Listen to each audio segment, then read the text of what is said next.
Bizga savol kelib tushyapti aka. Hop. Temir balasina qo'ydirganim yaxshimi yoki yog'och balasina? Zo'r savol bo'lgan ekan aslida. Qarang, men hozir sizga tushuntiraman. O'zi temir balasinalar Xitoydan kirib keladi asosan bizga va yaqinda o'zi kirishni boshladi. 2-3 yil bo'lgan bo'lsa kerak, trendga aylanish boshlaganiga. Xitoy balasinalari ham har yili yangi modellari chiqaveradi-da.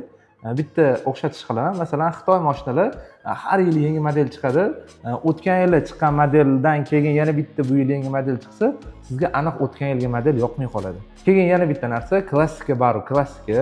Bunga nima misol qilsak bo'ladi? Mercedes-Benz misol qilsak bo'ladi. Masalan, o'tgan yilga va bu yilgi modelning orasida albatta farqi bo'ladi, lekin juda ham katta farq bo'lmaydi. Asosiy elementlar saqlanib qolgan bo'ladi. Xuddi shunaqa bizdagi yog'och balasinalar bilan Xitoydan keladigan temir balasinalar ham farqi shunda. Yog'och balasinalarda yangilanish bo'lsa ham katta yangilanish bo'lmaydi. Sizni ko'zingizga bugun o'rnatgan balasinangiz 5 yildan keyin ham yoqmay qolmaydi. Zinalar haqida foydali ma'lumotlar bilib borish uchun sahifamizga obuna bo'linglar.